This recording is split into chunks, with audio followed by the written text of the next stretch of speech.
Assalamualaikum warahmatullahi wabarakatuh.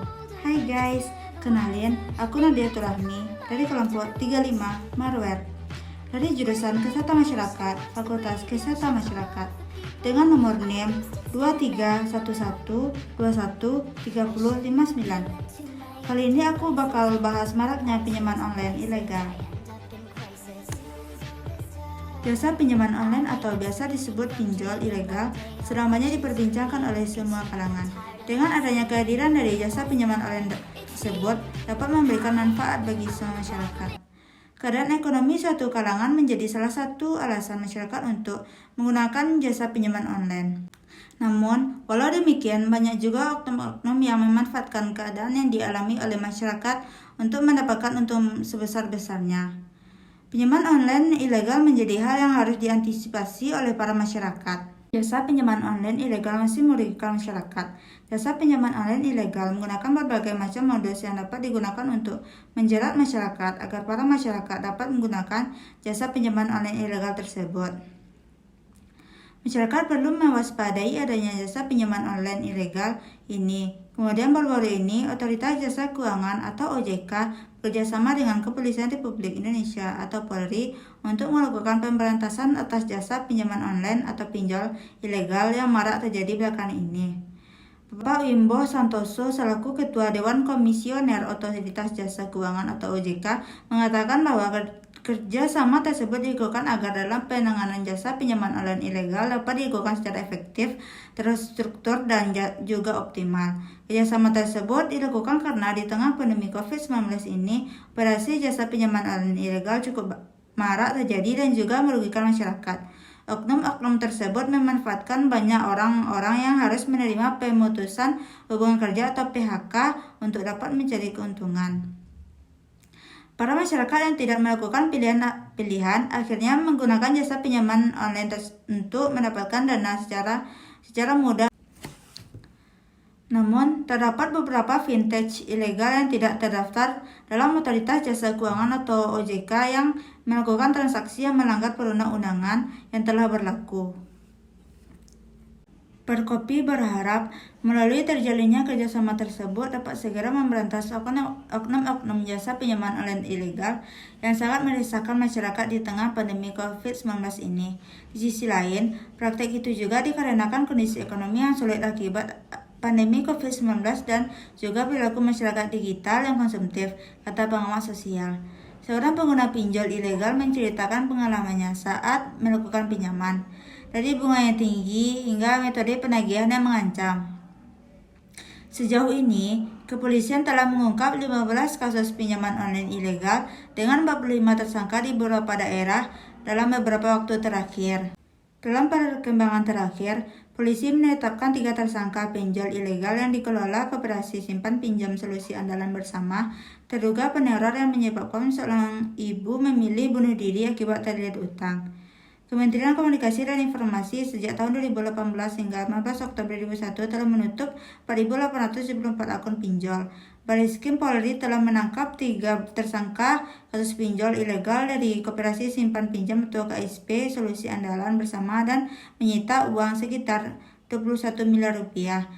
Direktur Tindak Pidana Ekonomi dan Khusus pada Bareskrim Polri, Brigjen Helmi Santika mengatakan ketiga tersangka adalah JS, DN, dan SR. Kasus ini merupakan satu dari total 15 perkara pinjol ilegal yang sedang ditangani Polri dengan 50 orang tersangka berperan sebagai operator, pengancam, hingga pendana.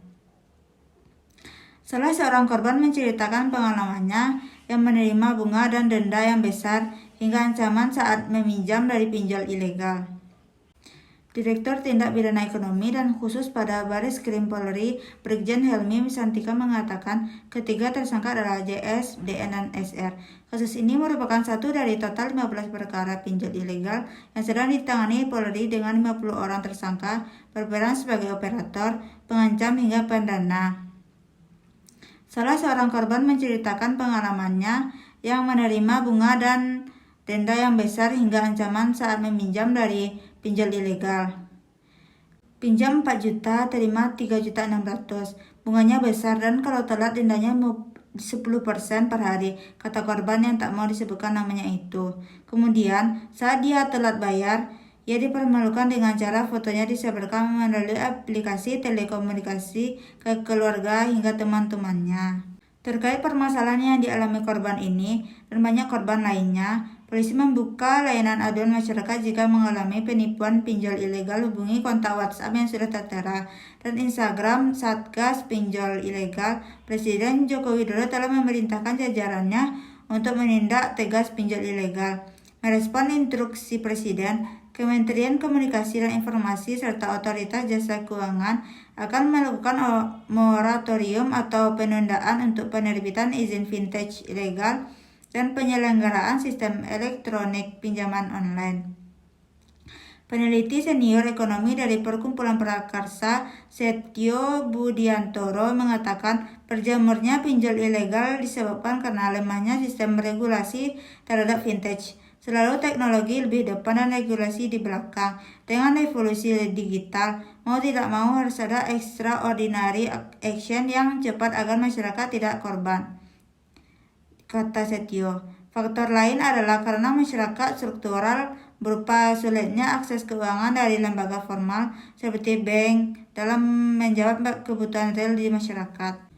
Literasi keuangan yang rendah menyebabkan individu mampu rumah tangga meminjam secara berlebihan dan cenderung memilih kredit dengan biaya yang lebih tinggi. Akibatnya, pinjam menurut analisis Perkumpulan Prakarsa menjadi salah satu penyebab pertumbuhan utang rumah tangga di Indonesia. Pemerintah perlu membangun dan memperkuat sistem informasi debitur yang terintegrasi untuk memastikan bahwa penyaluran kredit dan pinjaman dilakukan dengan memperhatikan riwayat utang serta kemampuan bayar nasabah untuk memitigasi risiko kredit macet dan gagal bayar.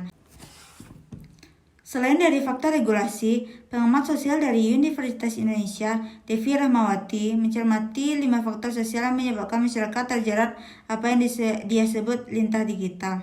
Pertama adalah kebutuhan ekonomi di tengah pandemi COVID-19 yang menyebabkan penghasilan tidak menentu. Kedua, konsumsi yang berlebihan masyarakat digital. Ketiga, pengaruh kecanduan, seperti kecanduan judi online yang membuat orang membutuhkan dana segar dan cepat sehingga melirik pinjol ilegal. Keempat, kelalaian pribadi dengan menampilkan nomor induk kependudukan dan kartu keluarga secara sembarangan. Terakhir, kearifan sosial yang bergeser sehingga yang bersangkutan memilih pinjaman online ilegal dibandingkan dengan dari keluarga atau teman dekat.